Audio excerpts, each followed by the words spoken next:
nthawi ya Catholic Perspective pano pa radio alinafe zamisa chikondi pakati pathu. Mwaswera bwanji kulikonse kumene muli, mwachoma bwanji, mwatandala bwanji, tikulandirani ine ndi Sam K program imene ya Catholic Perspective. Catholic Perspective ndi program imodzi mwa maprogramu ankhani kapena kuti news pano pa radio alinafe. Choncho programu iyiso tikhali tikupatsirani nkhani zosiyanasiyana. Mitu imene tinayo programu iyi ndiyochulukirapo, zina zochitika pa dziko lonse lapansi, zina zochitika kwathu konkuno ku Malawi, zina zochitika mu diocese yathu yomweyi ya Lilongwe. Zonsezi programu imodzi ya lero.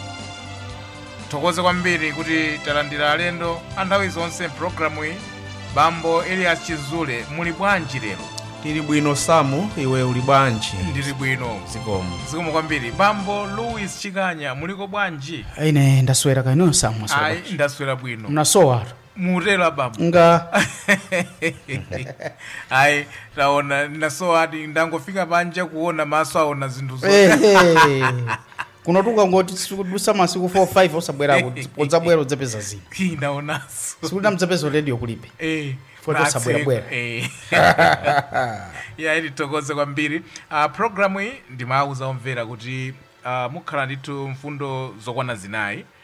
Mfundo zoyambirira zimene tikhali tikukambirana sinafotokozere, koma mwa general ndanena kuti zina zikhale nkhani zimene zikuchitika pa dziko lonse lapansi, zina zikuchitika mdziko mwathu muno, ndipo zina zikuchitika mu diocese mwathu muno, mu archdiocese mwathu muno. Koma pofuna kutchula titelo ndithu kuti nkhani zochitika pa dziko lonse lapansi mu mpingo ndi nkhani ya msonkhano waukulu wa episkopi ku Rome.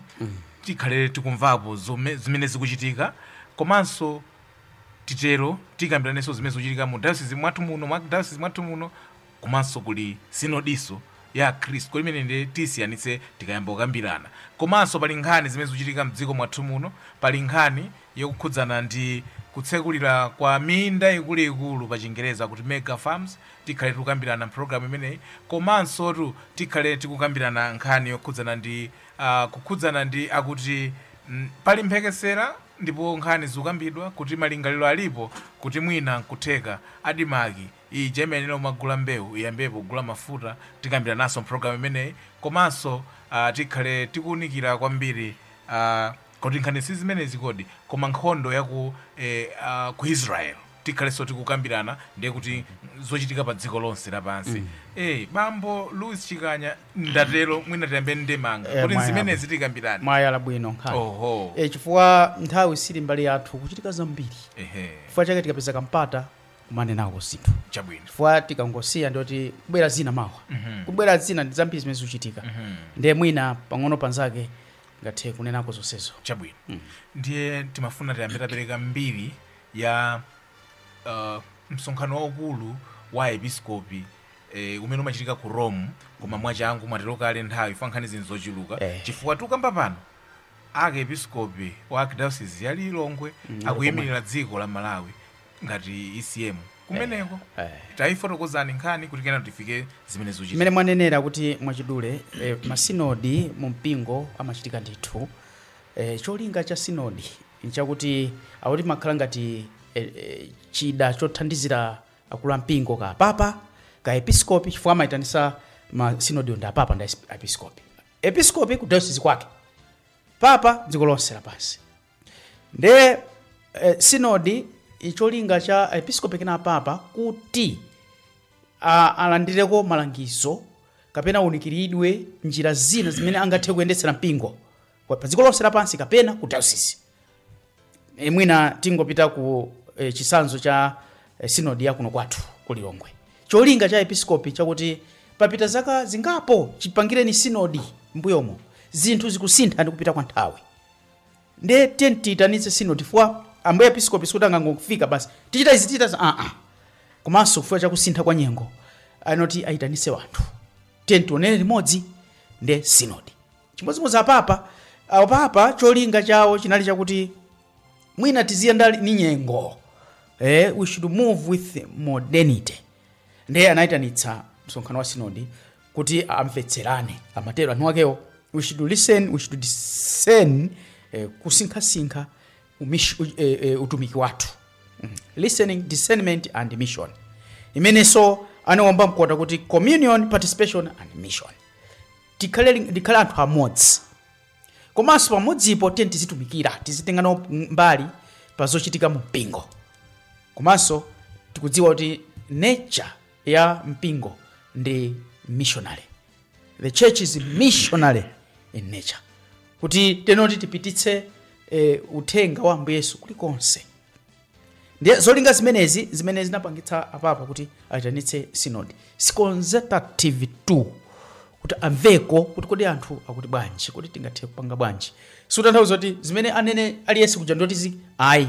Akakhala pansi ma experts. Nkuona kuti izi mene tichitire sokuno kulilongwe zibwera zonse. Akakhala pansi ma expert nkuona kuti izi ichi chofanana ndi ichi tingochika motere ichi basi. Pameto pake amakalemba amati exhortation. Ngati ukatha msonkhano wa episcopi ndi apapa kulomako pameto pake amalemba apapa malemba buku amachula kuti exhortation. Ndiyo kunena zonse zimene tiyenera kuti tizitsatira. Tawi zina amachula kuti decree zimasiyana mphamvu. Exhortation and decree. Decree is a little bit more powerful than exhortation. Akanoti decree ndiye kuti mwene muzichita isi.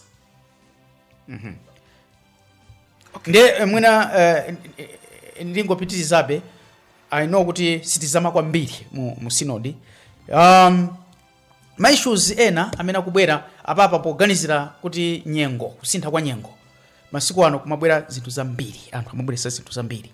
Ena akupanga suggest kuti maiko ena ansembe kuchepa. Nde ena akumafusa. Kodi singatheke kuti mwina azimayiso angathumazo zili usembe.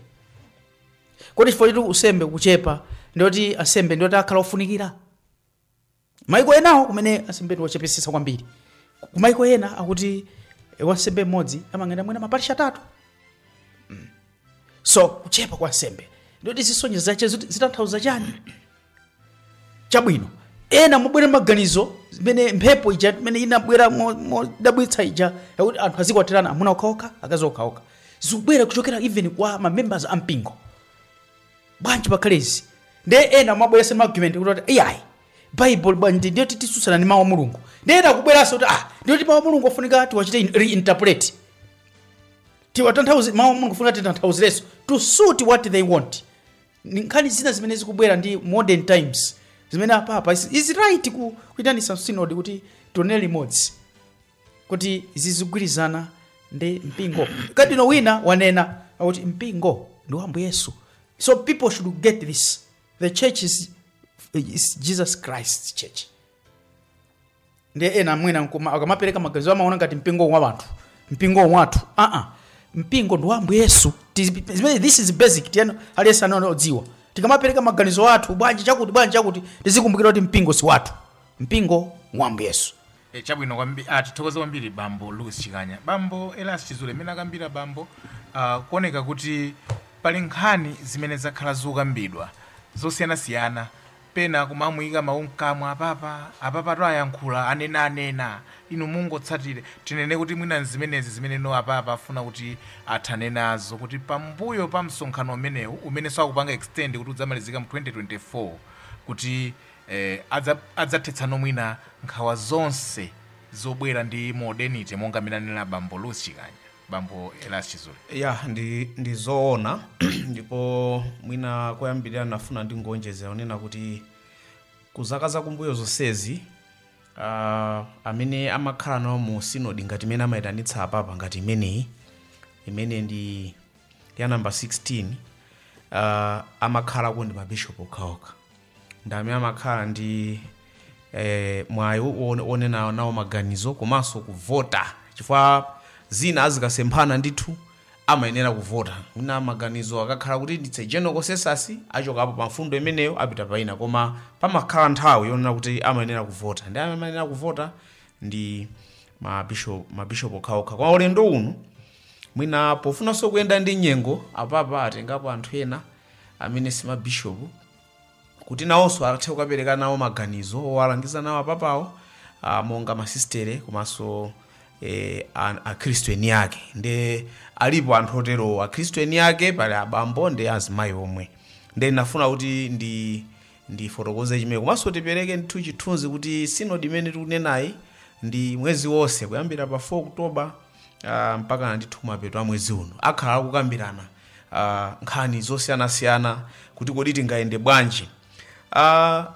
Ndi ganizo lalikulu komanso la mphamvu limene apapa aganiza, chifukwa ena anena izi ena anena izi, ndipo masiku ano anthu kuli magulu osiyanasiyana amene amalimbikitsanso zinthu zosiyanasiyana, ndipo akumatha kungoyankhula mwina ayankhula izi wina wambali yawo wampingo ayankhula izi wina, anthu akamamva kumakhala akukambirana, ena kumakhumudwa, ena kumasangalala, ena kodi zinthu zikuyenda bwanji.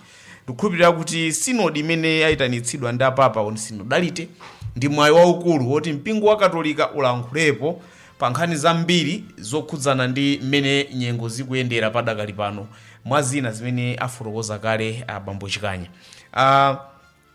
Taonadi pakati pa wireless makamaka zimene amatsatira ambiri za international monga BBC, CNN, kwakukulu nthawi zambiri imakhadi kupanga misinterpolate nkhani, komanso mwina kungotengeka kuti mwina nkhani yakutija nkhani yakutija. Niwafunanso nditsindike kuti mwina omvera amvetsetsenso kuti akamakamba za sinodi sinde kuti chili ngati chida choti akapezerepo mwayi mabishopu kaya amene ali kumeneko kuti no asinthe chikhulupiriro cha mpingo ayi, koma ndikupeza njira za mmene tingathe kuyendera limodzi, chifukwa chiphunzitso cha mpingo sichisintha.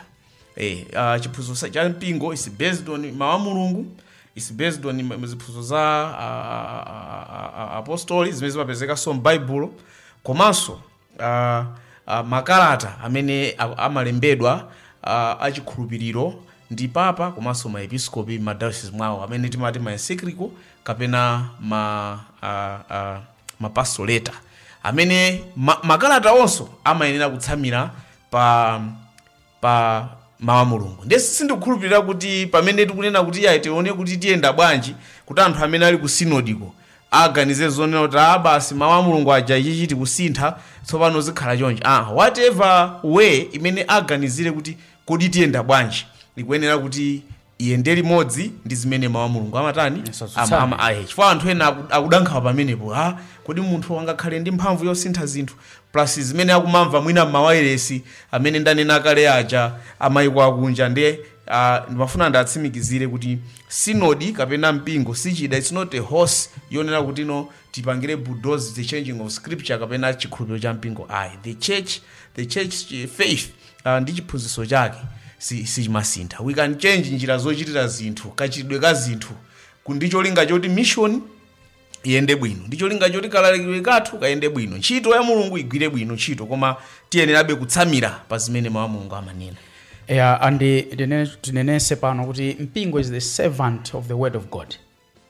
Ndi mtumiki, mpingo ndi mtumiki wa mawu a Mulungu, so mpingo libe mphamvu yoti ungasinthe mawu a Mulungu.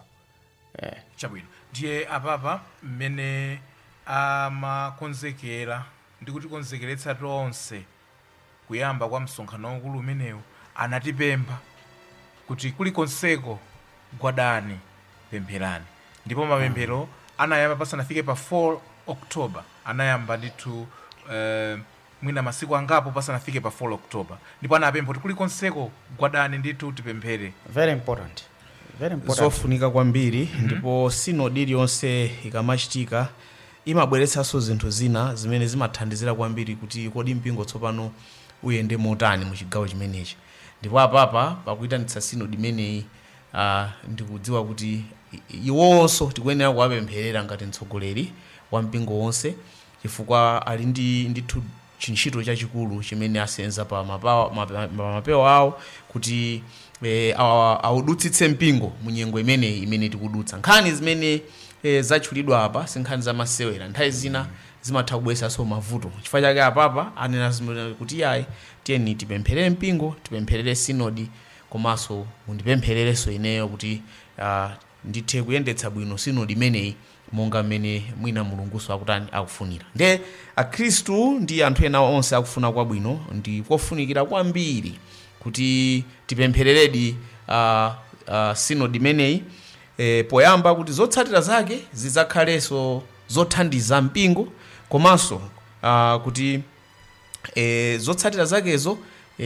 zisabweretsenso mavuto ena ndi ena aliwonse amene angakhalepo koma cholinga chimene apapa ali nacho chikhale chikutulukira ndithu kumapeto kwake. Ndipo kumapeto monga anenera adzakhala pansi anthu akuluakulu akatswiri ma theologians plus anthu ena ndikutulutsa kuti tsopano zimene zatuluka ndi izi zimene tonse tidzazionera limodzi. Ndikhulupirira tidzabweranso pompano kudzazikambirana kuti nkhani ichatu kwapsa kuja kuti tingazione bwanji zimene zatuluka.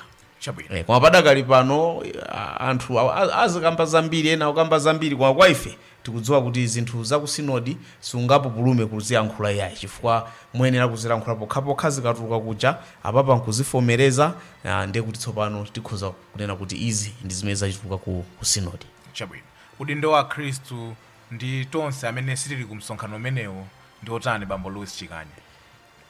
Kupitiriza kupempherera atsogoleri athu amene ali ku sinodi kuti zokambirana zawo ziyende bwino, atsogozedwe ndi Mzimu Woyera chifukwa ifeyo tinganena situtenganawo mbali sitinganoti sizotikhudza zotikhudza teno tiziwapempherera amene akuita sinodi chifukwa pamapeto pake zikatikhudzabe. Mwina nkwakumbutsa anthu Bambo Chizule munali pali chiti kodi nthawi imeneyo pamene ndikukumbuka ndithu kuti anagawa mafunso a sinodi ya pa dziko lonse kuti tayankhani ndipo zinapita. Mwina nkwakumbutsa kuti sinodi yake ndi yomweyo ikadalipo. Sinodi yake ndi yomweyo, makalata anabwera ndipo zimene akukambirana kumeneko zimene zinatuluka mu makalata amene nthawi imeneyo ndinali ndili ku parishi ya Kumherere kuchisi. Ndiye zinthu zimene zija ataziwomba mkota zimeneno amaona kuti izi mulibe malichidwe yake, izi pali mavuto akutakuti zonse zija zimene amazitenga ndimenenso sinodi kakhale yakuno ya lokolo imene imayendera kuti tili mavuto anji kwathu kuno tili mavuto agule tili mavuto akachasu kuti ngayende bwanji mu zinthu nga zimenezo pachipembedzo kuti mpamaliro pamatuluka nkhani zotani ndi zimene zikuoneka ngati pali mavuto zimene zimayenera kuti tizikambiridwane ndipo cholinga nkuti tiyendere limodzi. Chabwino tabwera kuno kumudzi Archdiocese ya Lilongwe nayonso inakhazikitsa sinodi yake ndipo izi zimasokoneza ada Khristu kuti adziwe malire polekezera mpoyambira kuti kodi sinodi yuthera pati iyuyenda bwanji. Bambo Louis Chikanya inu ndi mmodzi wa akuluakulu kumeneko ku nthambi ya zofalitsa mawu za sinodi. Mene nanenera kuti sinodi ndi kuyendera limodzi, kusinkhasinkha limodzi ndipo amayitanitsa ndi episkopi kapena papa. Ndiye mutabwera ku sinodi yakuno kwathu ku Lilongwe Ambuye George Tambala atabwera kuno ku Archdiocese ya Lilongwe kuchokera ku Zomba amene apezepo yambira kodi mpingo kuno ku Lilongwe uziyenda bwanji. For sure anawerenganso ma sinodi amene tinakhala nawo mbuyo awiri mchaka cha 1975 komanso chaka cha 2007 masinodi onsewa anaona then aona kuti zaka zapitapo kuchokera 2006 kufika na 2023 zaka zambiri zinthu zikusintha ndi anayitanitsa sinodi kuti timve kuti kodi mpingo anthu akuganiza kuti tilowere kuti direction iti ndi panali mafunso sopano amene kuti ndi anagawa ma areas utumiki zachuma komanso zachipembedzo kuti tione madera amenewa kuti tiziyenda motani. Ndi mafunso aperekedwa anthu akuyankha mafunso ndi anena aperekanso programu kuti posachedwa apa mafunso aja mayankho abwere kuti tsopano ayambe akatswiri akhale pansi ayambeso kuona kuyang'ana kuti pamero pake akabwereseso fundo imodzi kuti tiyende bwanji. Chabwino Bambo Chizule ine pankhani ku sinodi ya pa dziko lonse nafusafuso kuti apapa adatipempha kuti tiyipempherere sinodi imeneyi koma tikupempha kunachitika koma zoti tikupemphera sindikudziwa. Ndiye sinodi yakuno kumudzi simpemphera sindikudziwa yapa dziko lonse imeneyo dziko lonse ndizoona ndetayankha imeneyo komano ndiye tili kuno yakumudzi nako sanachite kupempha anachita kulemba ndi pemphero lomwe ife ndikutumiza daily pemphero timanena timalimva Eh. komano nkhani ndikuti kodi mmaparishi anthu akuyipempherera sinodi imeneyi ndiye inu bambo mmachokera ku parishi anthu akupemphera mpemphero la sinodi pemphero la sinodi maparishi ena akupemphera koma kwina sakupemphera inuyo ife kwathu tikupemphera okay ife kwathu tipemphera koma I think ndi pachali pa main church koma ma alibe outstation mapepala wake mapepala alipo timagawa kuika mmabenchi mu outstation mnapatsa akwati station timapatsa mkulu wa mphakati koma nthawi zinanga tamayiwala mulozo nthawi zina mulozo tsiku la Sunday muli kuti so ndi mwina nkhani ingokhala pempho lona kuti pemphero la sinodi tisamangolitenga ngati basi chinthu choti chizolowezi kapena chinthu chopanda ntchito mapemphero amathandiza ndithu ndipo amati mumodzi muli mphamvu sinodi mmene inakali mkatikatimu kwa ife amene mwina sitinayambepo kupemphera ngati sitingathe kunena pemphero limene linapangidwa tapempherabe pemphero lina lililonse kupempherera sinodi pamene sinodi ikuchitika ndi azaka ziwiri ndiye tiyeni talimbikitse ndithu maparishi makamaka azibambo fumu kwina mwina ena sanayambepo nkomwe tateni tiyambe ndithu talimbikitse akhristu kuti apemphere sinodi imeneyi chifukwa ndi ntchito yayikulu imenenso idalira kwambiri mapemphero kuti Mzimu Woyera atunikire kuti mpingo wakuno ku Archdiocese ya Lilongwe uyendedi mu njira yoyenerera malingananso ndi ma challenges athu amene tikumana nawo pa nkhani zikulu zitatu zija zachuma zachipembedzo komanso za utumiki. Bambo Louis Chinganya, of course posafuna kuti kusuzumira kuti kodi muli chani mbokosi koma muona ngati kuti kwambiri nkhani zimene zikukambidwa ndi nkhani ziti tsono ine nditengera kugulu fwa anagawa magulu awa azikambirana izi gulu ndiye ndali gulu la nsembe monga muli anandika kuti kukhala nawo gulu la nsembe ndiye anatipasa mafunso athu ndiye zinalizo kuza nsembe ya misazo ndiye ineyo generally mukambirana kwathu misonkhano imene natenga nawo mbali asembe ambiri sana tayi kwambiri imene timachitira kale zinthu koma issue yayikulu inali kuti kufotokozera kuti chifukwa chani timachita izi kuti akhristu azidziwa kuti timachita izi chifukwa chani chifukwa chilichonse imene chimachitika pa chipembedzo chili ndi tanthauzo lake tenge ku chipembedzo kuliteche tikatenga ku za makamaka ku utumiki pastoral ndiye kuli maliko a little bit ka controversy pang'ono ndi ma issues ena zokhudza maliro machisanzo munthu amene ali ndi mitala titani naye ndebe malamulo ngakhale ya mpingo amene oti ngati ni Khristu ali mitala akusonyeza kuti asonyeza mtima wolapa kuti maliro ake ayende pa Chikhristu so zimavuta ngati ma outstation kumiphakati mashuzi ngati amene amavuta anthu amachitana kondemo kwambiri so za pastoral zinali a little bit controversial munthu wazipha maliro ake ayimbiridwe kapena zikhale bwanji so munthu immediately chimene amamtsogolera kumudzi kumphakati ku St Veronica mphakati the first thing that comes bas azipha maliro sitimbira akutero kuti wazipha yekha ni Mkristu wazipha awoti maliro ayimbiridwe so all those things anthu ena ndipo makhala samvetsa and the like so generally ndinganena kuti ngati ma issues achipembedzo sambiri zimene zasintha koma chinali kuti tafotokozere bwinobwino Khristu why we do what we do.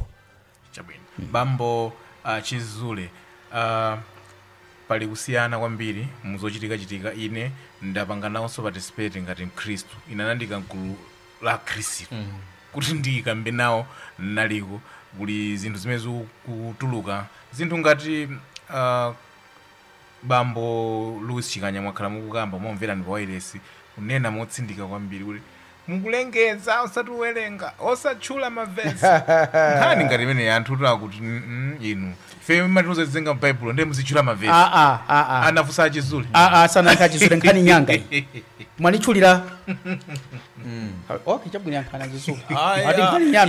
ine sindifuna kuti ine my worries kuti tiyambe kukamba kuti nkhani tikambirane pano ndiona ngati ndo ayi koma ndimangofuna kuti nangasi zimene zokambidwa tofuna kuti nkhani zofunikazo zoti anthu azikhala. Radio is there to enlighten, to teach. Yes. Kuthandiza Kristu. Why we do what we do. Zimene nanena zija. Ndiye nikapo be mlomo mukayankhapo. Ineyo sindiyankhapo yachi. Okay. Chonena kuti mafuna kunena actually even zimene abambo amanena kuti chimodzimodzi ngati sinodi yakuja. Zimene tanena ife, zimene mwanena inu, zimene anena kuchitezi. Sifa inu. Sifa zonsezo zizaombedwa sonkota. Kuzakhala plenary. Anthu no adzasankhidwanso patali oti notsopano akaombe zonse zija. Ndikumaona kuti kodi zimene zabwera kwambiri ndi ziti. Kenaka matheolojani anthu odziwa zameneno zoti alumikize ndi mawu a Mulungu aja adzakhala pasi kwa zikhoza kutheka kuti anthu agwirizana chinthu chonena kuti mapalishi onse anthu anoti tizipanga chakuti koma chinthu chichi chosemphana ndi chiphunzitso cha mpingo ndoti chikatayidwabe kuti ichichi anthu ananena kuti tizitere koma ichichi ndi mawu a Mulungu ndi church doctrine ya Catholic sizugwirizana. Chifukwa chake ndonena kuti kufotokozera ndo chifukwa cha timachita izi kutheka majority kozo kuti tizipanga izi pamene sakudziwa why. Ineyo I'll still stand by that kuti mchalichi munthu akakupatsa mawu kuti ukawerenge suwerenga ayi umalengeza mawu a Mulungu. Pa Chingerezi chake ndichimamveka bwino proclaiming, you proclaim. Kubemeza.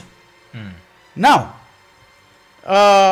tradition ya mpingo wa Katolika timapita kusembe ya misa kapena kuchipembedzo kukapemphera kukatamanda Mulungu kukapembedza. Sipita kukachita Bible study. Timapita kukapembedza Mulungu kukapemphera kwa Mulungu kukacheza ndi Mulungu kukamvetsera mawu a Mulungu. Ndimvetse kwambiri amene amasusana nane pa issue imene for this is the teaching of the church. Ine akani challenge usam mchalichi muja wina anene tiwerenga Maliro 10 mutu wa 17 kulekeza 27 amene ali Bible. You want to mean kuti ambe kusaka mawu ambe kupeza mawu Bible? You want to mean that? Mfuna muyankhe. Ndayankhile osati. Ino mugwizana naso. Ine ndi mafusa. Asimugwizana. Ine sindudziwa mbali. So ayambe kusaka mawu pene paja Maliro 10 7 mpaka 27 ambe kusaka. Ndio kuti ukwazidikira kapena aziwerenga. Now does it make sense now?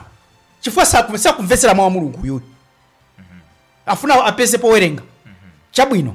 Ngati apezeretu. Is there need to mention? Is there any need to mention then? Chifukwa siwapeza kale. Are you following some? No, I'm following. You should help also anthu mipakati zimenezi. Now kachiwiri akani challenge you some again kuti ena manena kuti nanga tizika werenga kunyumba azichula mwina tizika werenga kunyumba. Do you write or you memorize? Mchachi mujamatenga zolembera sinaona kwa atenga zolembera tu. If you say you memorize, will you really memorize zimene achule ngukawerenga kunyumba? Zimakanika mchalichi mwamunjo kwafusa anthu lero mawa lero atiuza chani mawa yamba tsiku lomwelo mwemwe mchalichi mwemwe angomaliza kuwerenga mawa lero amati chani mukadatiuza verse. Now we go to church to listen to the word of God. China samu finally si ulemu kuti munthu akukuza mawu a Mulungu akuwerenga mawu a Mulungu iwe kuwerenga nawo. You were supposed to listen to the word of God. You are not supposed to read along with the reader, with the proclaimer of the word. Si ule mwake. Akamawerenga mawu a Mulungu, you listen to God. It's God speaking to you. So you keep quiet and listen. I don't know if it is making sense. Enabe angoto pang'ono. Koma musatope. Ofunika tu kumapitiliza kuyankhula. Influence ya Protestantism imene. Chifukwa tu azatu kucheni kuko amapanga ifeso tizipanga. Chabwino. Tamalizatu ngati muli nchokamba pankhani ya masinodi kambirani tuni. Bambo Chizule. Tankhula mokwanira tikaonanso kaundula uja ndiye satinakali ndi ntchito ikadali mwina tidapitirira zingathandize. Chabwino. Sono tikatengera kaundula amene tinatchula ndiye kuti tsono tikufuna tioneko zochitika za mdziko muno. Tikufuna tione zochitika za mdziko muno poyang'anira ntchito imene mtsogoleri wa dziko lino wachita masiku apitawa kuti atsekulira chimunda chachikulu mega farms. Ndi nkhani yoti nakhala timayikamba pano pa wireless ndi madera osiyanasiyana kuti kodi timakhalira njinjala. Koma mega farm imene yakatsekulidwa ndi ya Mzimbe. Bambo Chizulu. Kodi Mzimbe kodi? Mega farm itakhala ya mbewu ina iliyonse. Chifukwa Mzimbe zija ndi meso simamwati kodi. Tirum simnaloyeko tirum. Timamwati. Mukalowa chakuna mbuma ukuku ndithu ine nditi kuna mbuma amachita kubwera Khristu kunyumba kuzanduzo tenti kakumwetseni ti. Ndene ndimati usango ndibweretsera paketi ya sugar. Kupita kuja ndithu makapo usikisi. Amasikono. Amasikono. Ndiye mamwana oseka mina noka. Poyamba nkhani ya mega farm ndiyofunikira kwambiri. Komano imene yatsekulidwa yosa sinduzoni ma hectares angati chifukwa poyamba 1000 something. 1000. Ndoti kumalawi kunoko ni mega farm be. Chifukwa nkhani ina imene kukambidwa ndi imeneyo. Mwina tisanafike umeneko ndinene kuti tachidwa nazo. Chaka chachitatu chino komabe amati it's better late than never. So kuti zayambika ndi ntchito yabwino. Andi nkhani ya mega farm ndi imene takhati kunena kuti mwina malomo malimbana ndi nkhani ya sabuside. Mapereka fertilizer kwa alimi ang'ono kupereka kuma mega farm chithandizo kuti anthu achakalima bwino awa kaya azagula koma ena mwina azathandizidwa mwa njira ina koma chakudya at least chizikhala kuti chili ponse. Chifukwa ku mega farm kumachitika ulimi umene uli waukadaulo kusiyana ndi ulimi woyeserera umene kawiri umachitika kuchokera kwa subsistence farmers. Ndiye kandi Mzimbe zimene atsekulirazo tinamvanso kuti anapita kwina kwake ndiyesa asanapite ku Mzimbeko anakatsekuliraso. Koma chimene ndaona kuti chikudabwitsa nchonena kuti pamene pamachitidwa campaign kunali ngati kuti ma mega farm amenewa azakhala ali m'manja mwa boma. Koma zimene zikuoneka kukhala ngati amatenga farm yoti ndi ya munthu ndiye amati ayimupanga ma cooperative pamenepo ndipo mwini wakeyo ndamene akumanena kuti kunoko ndoti mupanga zakuti. Maganizo oti boma likanakhala ndi cholinga chapadera kuti ifeyo tufuna titsekule ma mega farm mwakuti ngati pakatipa asilikali analima kwina kwake chimanga analima ndiye kuti iwo akanaonanso kuti kwina tipange izi kati patsano apulizoni akalime rice kwina tipange izi tikapatsa kuti osati kuti atengere kuti pali wina wake kale amene ali kale ndi malo atikudziwa kuti I think challenge ina ikhala ngati inali imeneyi kuti amati tidzapanga ma mega farm koma mafamu amene amadalira ndi mafamu oti anagulitsidwa ndi anthu. Ndiye I think there's still a lot to be done. Mwina apo mafika next year maybe tiona zikulongosoka bwino koma padakali pano tikuona kuti government is kind of ventured into this mega farm thing ngati chifukwa chofuna kungokwaniritsa kuti analonjeza. Ndiye kachidwe kake kakuoneka ngati kuti kongopanga zinthu mwaphuma mupanda dongosolo lenileni. Chifukwa nkhani ina timamvanso wina amene ali nawo ngulu imene loti ali ndi farm imene kukhale ma cooperative amene boma lithandizeko. Iye amarali ndi tractor imodzi. Boma kandi mu district maboma tractor 6 ndi anthu aja azikabwereka kuja. Ndi zina mwa zimene tikukamba kuti ukhanga kuti ndondomeko yake mwina si yabwino kwenikweni. Chifukwa panena kupanga kuti ngati ndi mega farm akonzeretu ku mega farm yakuti ma tractor mwakuti azikagwira ntchito pamenepo. Malija mwakuti amene ali pamenepo mapulawo mwakuti osati kuti tikhale kuti ayi muzikabwereka muzikatani chifukwa kena akapezeka kuti ma tractor ajafera panjira pamene mbewu sinatani kodi sinafike kokucha. Ndiye tizione mkati mwa ndime koma ndi nkhani yabwino kuti tayambapo chifukwa tinayamba kalekale kukamba nkhani imene ndipo anzathu anafika patali kwambiri nkhani ya ma mega farm imene kwathandizira kuti m'maiko mwawo musakhale nkhani ya njala. Ndiyambe ndayima pamenepo. Bambo Louis Chinganya. Ya ma mega farm nkhani yabwino ndithu. Ndipo mfuniko ilimbikitsa. Koma ningosiyanako pang'ono nda bambo nkhani ya kuti who takes charge. Kuti likhale boma nona ngati kuchita empower anthu ma experts akhoza kukhala ngapo atenge charge ya zimenezo, koma boma perhaps should help kuita subsidize ma inputs ndi equipment. Kama tractor boma lithandize, kaya ndi zina zotero zofunikira kuti anthu aja azilima, koma awapatse anthu, not necessarily boma, chifukwa we know zinthu zikalowa manja mabomaso zimakhala ngati si za munthu, nzaboma, tutimata zaboma izi, ndi anthu amatha kungochita mmene angafunire, koma kuwapatsa anthu azichita oni anthu ena ake mothandizidwa ndi mmene amachita tu maiko ena olemera amachita zomwezo. They subsidize anthu ena kuti azilima, ndi amalima pa large scale, nkukolola zinthu zothandizira anthu ambirimbiriso. So not all of us should engage into farming. Ena zichita zina, ena amene angathe azipanga za farming, ma mega farm. Na mvoko mpekesera pena ngadono ngati nizoona kuti boma le chaka chino tilipereka silipereka ma inputs kwa aliyese, makamaka kwa mwinaka amene sangathe kachikulire kwambiri asapatse apereka kwa amphamvu. Tinane napo zimenezo kuti yes, it should be like that. Awa munatero ndikumbuka kuti awafokawo azingopatsidwa chakudya basi kwathandiza olima khale achinyamata amphamvu. For we are sure that something will come out. Putting things straight ndi mmene zilili. Mega farm imene akatsekulidwa ndi ya Mzimbe. Chifukwa amene akupindula kwambiri taona nditu Apresken akunena amba kupanga ethanol wochuluka. Iyi ndi mega farm ya Mzimbe. Tingaphunzirepo chiyani? Boma lomwelo kwatsekulira mega farm ya Mzimbe, koma tiyangane ku food security. Tinene bwanji inde chuma ndichofunika ukuku akukapangadi zoti tipeze foreign exchange. True, ndizofunika kwambiri, ma factory akuyenda, koma nonkhani ya food security tichite motani? Mega farm yangane ku ma factory kokha kapena mwina food chifukwa chake ananena bambo kuti sipafunika mega farm imodzi, pafunika yachinangwa kuzokhalapo, yamtedza, kaya soya, kaya chimanga. Panopa amalawi ambiri timadya sima, kaya yachinangwa, kaya yachimanga, mpunga, zimene zimwina could be a priority.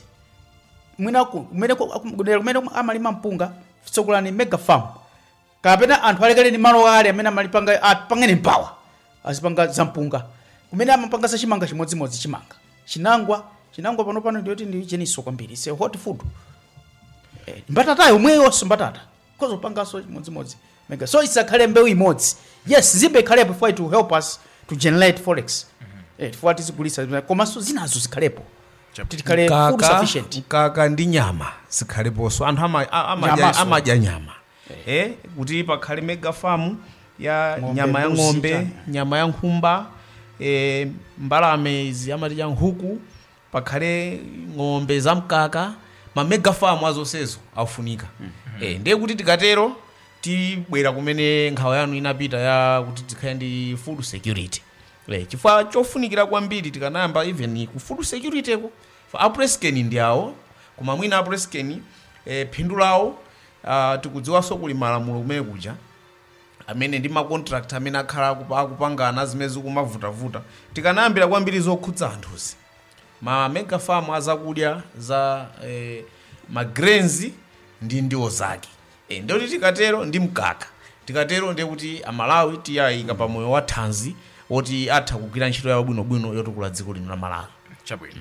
Ya, Bambo Lucy Kanya china chilichonse pankhani yokhudzana ndi chitukuko tukamba za ma mega farm, koma tisaiwale tili ndi Vision 2063 imene ndithu pila number 1 ndi nkhani ya agriculture commercialization. Taona mega farm yukhazikitsidwa mwina kuti step tapangapo, komano vuto ili ndilalikulu madera ambiri Malawi muno timadziwa kukhazikitsa, komano kuchichita chinthu cha kwa nthawi yayitali zikuoneka kuti mwina simbali yathu ngati Malawi mzaka zomwezi zimene tili mulamulo menewu pakhazikitsidwapo zinthu tayamba bwino. Ndi Vision 2063 agriculture mene akukhazikitsira ma mega farm tetamba bwino, koma zisangokha kungoyamba basi nkuzisiya. Zifukwa kawiri tili ndi vuto limene lopanga launch zinthu basi nkuzisiya. Zingati zimene zachidwa launch ndi atsogolera mbuyomo panopa there is nothing zambirimbiri. So mwina zisakhaleso zimenezo, tikachita launch tizichiona chinthu mene chikathere apa tapindula. zikhale ndiyoti tipokafika 2063 amene akakhalepo adzaona phindu lake. Ine ndikuganiza kuti kudzera mu nthambi imene inakhazikitsidwa tsopano ndi lamulo la boma ya National Planning Commission, ndikuganiza nkhani ya mega farm ili mu maplani awo a National Planning Commission kuti ngakhale boma latonse latilachoka adzakhale akudziwa kuti plani yathu inali yoti tikhale ndi ma mega farms a mbalame zokwanira 150,000 beds pofika mwina 10 years. Ndiye kuti enawo azatengera amene pomapitirira timafuna tidzakhale ndi ng'ombe zamkaka zokwanira 2,000 chani cows. Ndiye kuti ngati a National Planning Commission zimene zili mapulani mwawo alumikizana ndi boma limene lilipoli zingathe kuthandizira kuti nkhani imene isadzakhalenso yoti basi ena anayamba kugawa ng'ombe zinathira panjira, ena anayamba kutani zinathira panjira. Tikatero ndiye kuti zikhala ngati tikungozungulira pamodzimodzi. Chabwino tikalowa mu Cooperatives Act imanena kuti cooperative akhale eni yake ochita kuipempha osati achite kupangiridwa. Tsopano mega farm ndimene yabwera koma boma linali patsogolo kwambiri ukapanga launch. Kodi tinene kuti anthu amene ali mukama cooperative imene yalandira 1000 hectares imeneyo ndi zonadi kuti akwanitsa, because akanena kuti akhale kuti akuchifuna anthu amakhotini choti akwanitsa sanapangiridwa amenewa. Tikuyang'ana za kupitirira kwa chinthu chimenechi. Imene ndi challenge yayikulu imene mwina tikhoza kuyikamba chifukwa ninazakamba kuja kufa tikakamba tanthauzo la mega farm imayenera kukhala farm yayikulu imene ili pa style ya factory kachitidwe ka zinthu kamakono. Ndiye zili kuti ngati ikhale kuti ndi munthu azikhala kuti ali nkuthekera kupanga chinthu chicha payekha ndipo wachifuna monga mmene kuneneramu. Koma kuti kungopangiridwa ndi chinthu chovuta chifukwa akafika ponena kuti mwina pena pake zamuthina adzangochisira panjira. Pamene ngati atakhala kuti ndi eni yake amene afuna chinthu cha achitenga nkuchifikitsa pamapeto. Ndiye poti tayambapo ma challenges mwina azioneka mkati mwa ndime kuti kodi tingathane nawo bwanji. Bambo Louis Chikanya, iyo ndi nkhani ya mega farm. Tichepeko pang'ono m'maderamu muli ma cooperative ndipo anabwera mwina m'mayina ama project ena ndi ena ma project anachita phase out. Pano kuli ma white elephants buildings mwina tima factory ting'ono tungokhala anthu adatulukamo mwina chinatsala munthu mmodzi. Amalawi tichite bwanji kutheka vuto lomwe lija kuti mwina zochitiridwa anangozoti kubweresana ndi chakuti pa agenda anayambitsa factory ya tomato chidata. Kuyambira kuti chinthu chachikonze tili vuto limene kwambiri kuno Malawi kuti zinthu kuzimayamba basi mwa msanga komanso anthu ono achikonda basi mangoti nkutha zimene zija sipereka chithunzithunzi chabwino. Nimafuna ndichite comment kuti munanenapo za abambo anenapo za kuti pa mega farm pasikhala make it like a factory. You can produce something, you can finalize a certain product. Even in Bible kale nthawi ya Ambuye Yesu amachita zimenezi pamunda pa munthu munda wa mpesa pamundapo amayikapo factory akakolola mpesa amafinyiratu pomwepo. Kale nthawi ya Ambuye Yesu. Now tikamanena za mega farm amanena amatuza mmene amachita makampeni anthu amene kuti pazikhala factory chani naona ngati aitengesese bwinobwino nkhani imeneyi. Ngati kunzimbeko mmene amachita kuzimbe, yes, at least kuzimbe timaona kuti kuli nzimbe then kuli factory amapanga sugar kumeneko.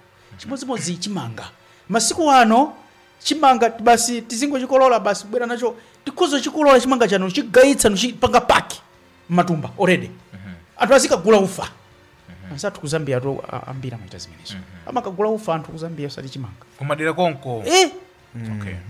Mashopa agula ufa. So we can graduate from kwa mwina kuma unduna wa za agriculture ndi unduna wa za trade anani alumikizane kuti padzikhalanso kutsatitsa kuti kumene kwatsekulidwa initiative inake ngati imeneyo asango asira anthu aja kuzisira panjira koma kukhale anthu omazichita folo mujamachitira kale kumakhala akapitawo kandi ku agriculture amakayendera minda kandi ku education kumakhala ma inspector amapita mu school muja kumakaona kuti mphunzisadi akuphunzisadi syllabus. Ndiye kumaoneka kuti tumayambitsa chinthu koma nkungochisiyira ndi anthu aja chikangwalephera basi chatira mwepo. Chabwino tokoza kwambiri sinzo ngati muli ndi ndemanga ena iliyonse pa nkhani ya ma mega farms komanso zitukuko za ma cooperative.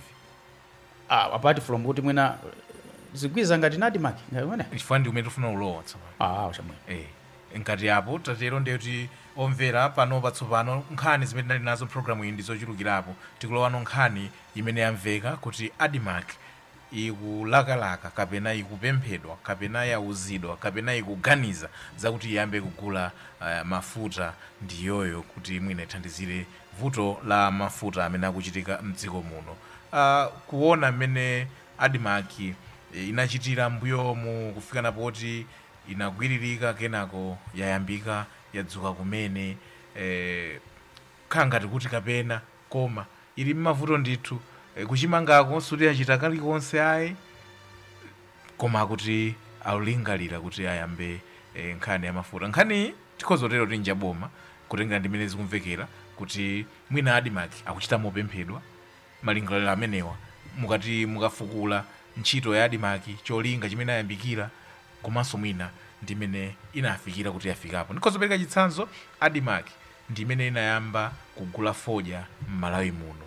Nadimark ndimene inayamba ndithu magula chimanga kwa alimi nkumati titumiza kunja kusanabwere magawo enawa trade liberalization ndi zina zotero kuti tsopano zintchito zitezigawidwe ena ayambepo koma ndithu tikhoza kutero kuti inayambitsapo zinthu ndipo zilipo zinthu zimene zinachitikadi. Ndemanga yanu poyamba tinene kuti Nadimark inakhazidwa kalekale mbuyo mu yakhalako ndi mayina ena isanakhale Nadimark chifukwa inayambitsidwa ndithu nthawi ya Atsamunda chifukwa anthu ena amaganiza kuti inayamba nthawi ya Kamuzu iyayi inayamba nthawi ya Atsamunda inali ndithu ndi mayina ena kalogo kajaso kasinthako kawiri katatu koma mmene mwafotokozera ndizoona kuti itakhazikitsidwa inakhazikitsidwa ndi zolinga zimene zinali broad. Ganizo limene labwera apa kuti mwina aziyang'ana za mafuta labwera ndiyesa malinganaso ndi malingaliro amene ali nawo oti iwo akagula mafuta aja tidzibweza ndi zakumunda. Ndi I think akuganizira kuti izikhala ngati chida chopangira nsika kuti dziko la Malawi mwina liyende bwino. Akunena kuti pamene paja pali marketing pena pake mwina muthu ndikumbutsa amati Agriculture Development and Marketing Corporation. Agriculture Development and Marketing imene ya marketing akuti it's part of ntchito zawo imene Nadimark inakhazikitsidwira choncho kuti iwo afuna azigulisa petrol azichita supply fuel sitinganene kuti ncholakuyika it's within their mandate. Atha kupanga marketing pa zinthu zosiyanasiyana. Mbuyomu enaso akufotokoza kuti Nadimark iyo ikuchita bwino kwambiri pakatipo anazayamba kulowa ngati mmene mumu zina za marketing.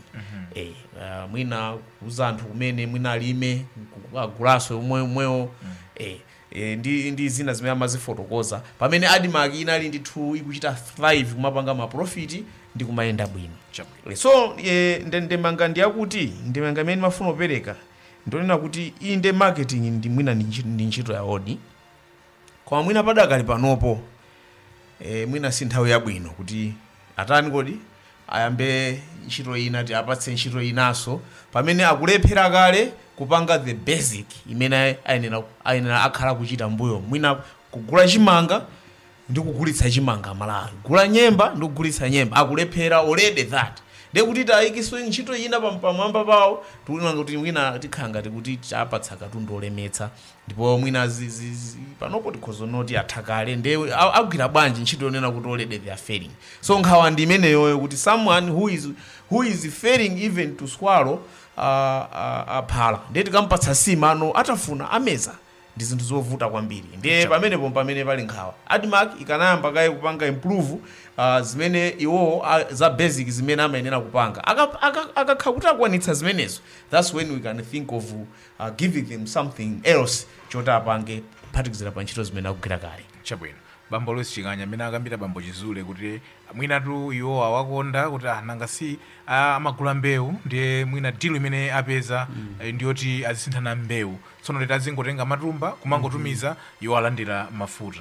I think imwe akuluakulu amene amaphika zimenezi kuganizira zimene I think anali zolinga and I may not disagree ndiwo ndakulakula amene apanga zimenezi chifukwa mwina zikozothandiziraso ADMAC kuti ibwerereso mwina they will rebrand it kuti ipangeso ifikire madera amenewo ndimaganiza kuti mwina chifukwa choti ADMAC kuko ikuona ngati kudamphirabe kutsimphina kwambiri kuza mbewu komitufana imadziwa kwambiri za mbewu ndimaganiza kuti mwina aganizaso kuti mwina kumafuta ako ikangati kuti apesa kwa mwayi wakuchita push kuti angathe kupeza mbewu mosavuta chifukwa ngati kumbewu ku zikuvuta mwina azichita top up ndi mafuta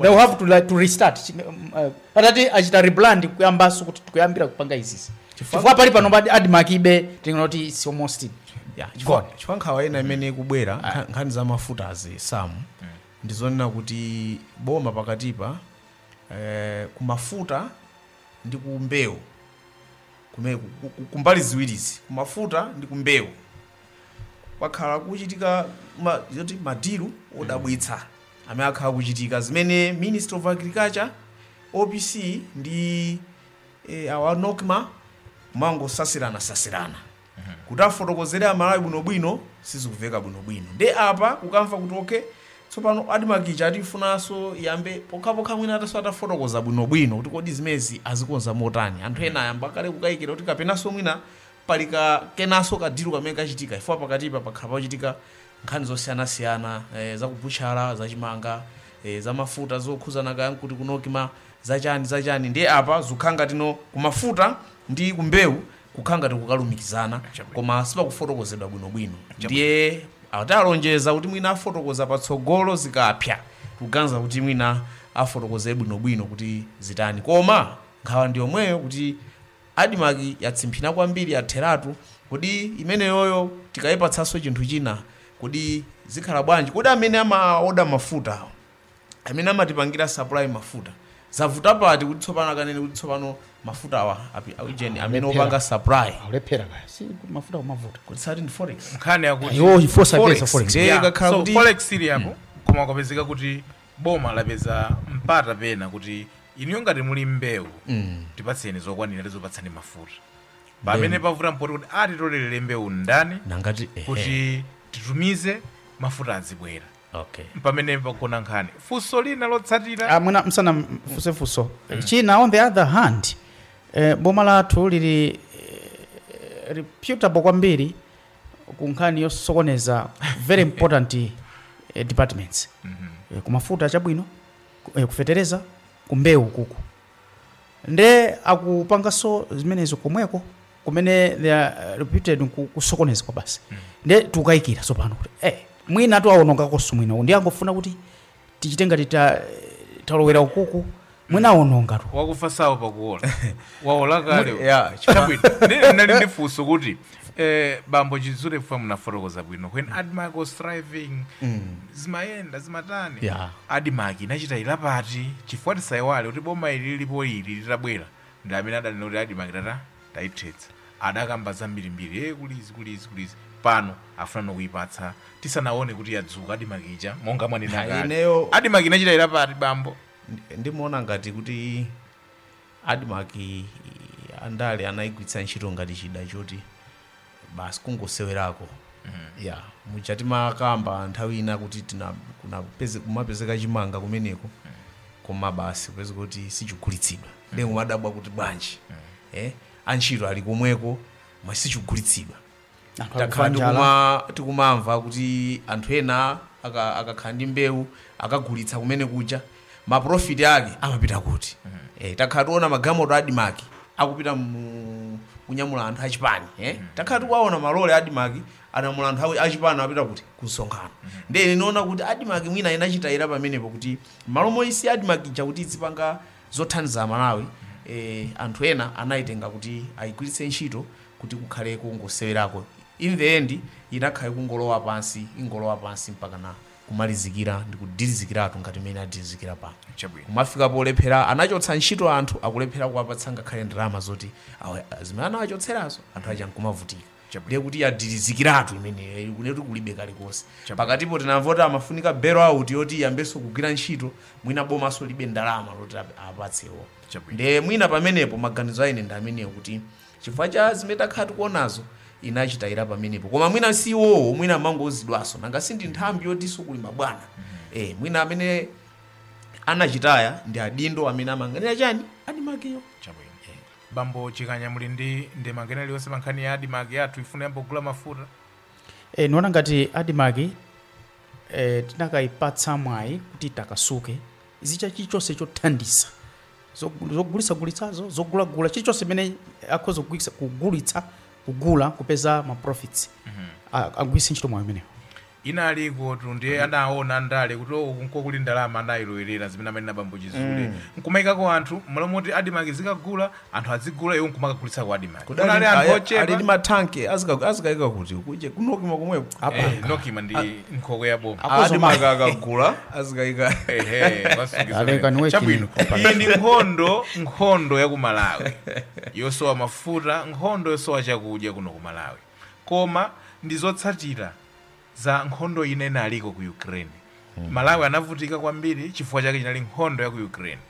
Ku Ukraine kumachoka wheat ndi zina zotero ku Russia koma zinthu zinakwera mtengo. Akuti zinthu zinakwera mtengo chifukwa cha nkhondo imeneyo. Pano kwabuka nkhondo ina ku Israel.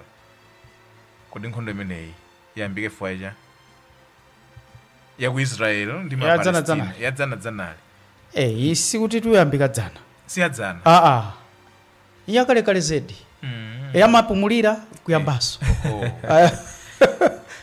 koma iyi kuti apa zadzana nesoti even akuizire nawonso sakudziwa bwinobwino fana angu wakupezera ali kumowa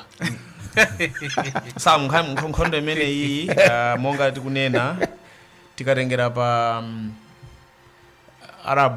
Arab Israeli wars I think ndi achitatu bwinobwino komano kuti yambe pa 6 October nkhani yake ndi kuti gulu limene la Palestina limene limatsogolera ku Gaza la Hamas limene likudandaula kuti Israeli kuwapanikiza kwambiri kwafinya komanso kuwazunza ndiye wanaona kuti mwina ndi bwino kungochita chipongwe kuti nawonso asonyeze mkwiyo wawo ndiye Israeli nayonso ikuona kuti mwationongera anthu athu ndiye ifenso tikubwezerani ndiye chifukwa chake kwakhanga kwabuka mpungwepungwe umene padakali pano udakali mkati sitikudziwa kuti zikuthaliti zimenezi koma ndi akhala kugwirana nthupi kupumulira kusiyana kaye kugwirana nthupi kupumulira pano zambiraso chabwino ndiye taona makalata ndithu ochokera ku SADC kumwera kwa Africa mgwirizano wa mayiko kulemba ndithu kuti yayi koma nkhondoyo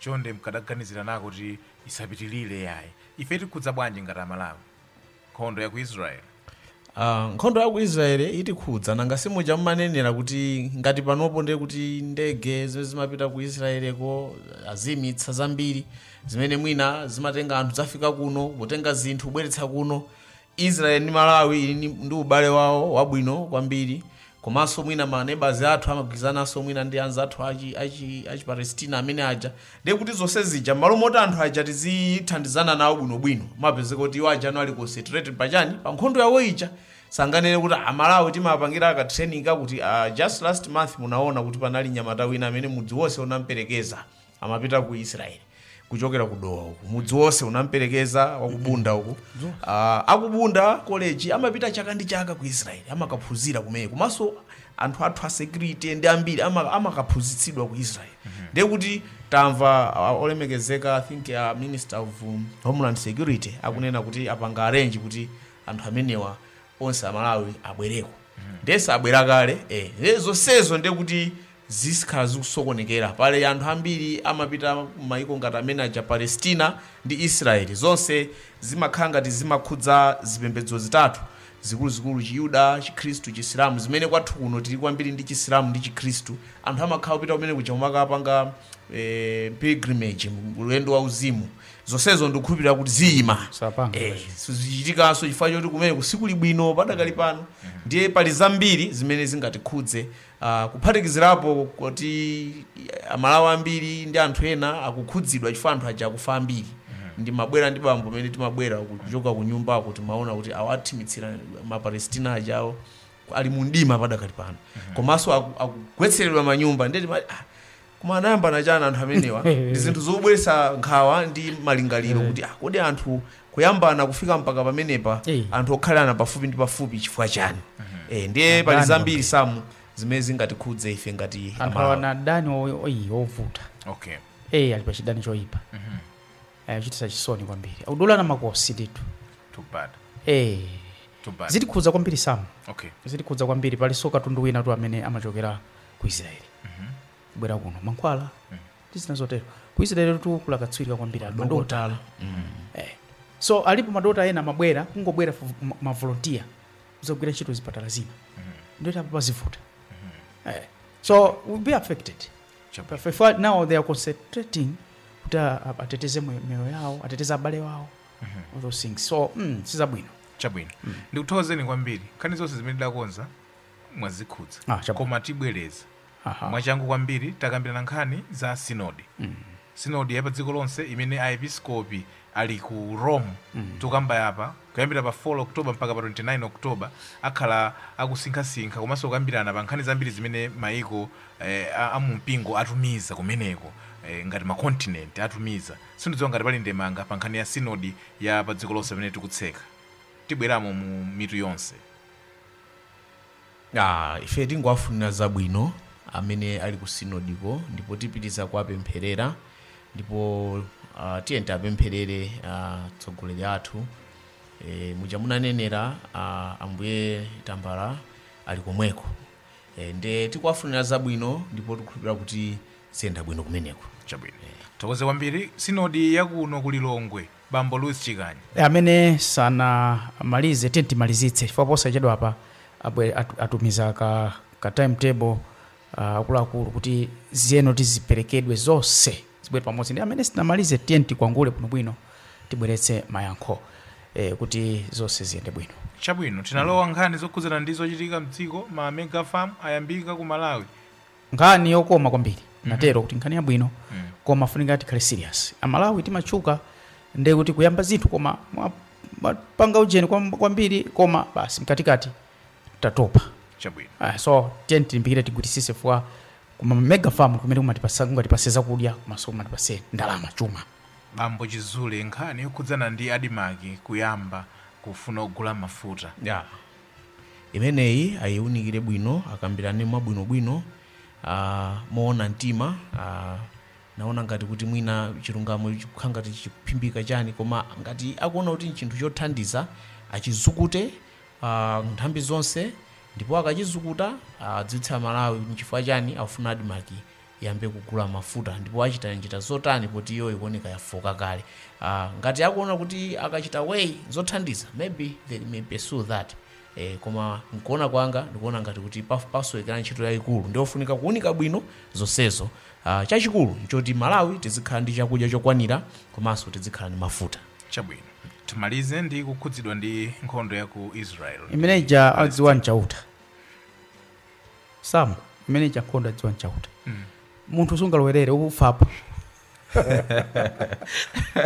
ifeyo kwathu tizingopemphera wapempherera azibale athu ameniwa kuti mwina tsiku lina nkhondo imene kapena nkudzatha ndi akale kwambiri ndiye tiwapempherere koma zonse tizingozikadi manja mwa Mulungu mmene afotokozera ndinamva kuti chimene amalimbirana nchinthu chimodzi malo ndi choncho aliyesa amati mpake mpanga ayi Mulungu angasovenda anangabwere kuno kuti ndoti tipangecho ndani kuti tingogawe mudulirane ayi chabwino malo ake nkukhala kodi ndiyo Yerusalemu kapena ndi patipati ndi malo onsewo amene amakhala Aisraeliwo ndi malo amene amakhala Palestinawo koma kwakukulu Yerusalemuyo ndi imenenso amalimbirana kwambiri imene padakali pano ili manja mwa Aisraeli ndi amene ali ndi gawo lalikulu Palestina achina chimene akufuna ndi ufulu woti nawonso akhale ngati dziko ngati imene lili Israel for it's not like a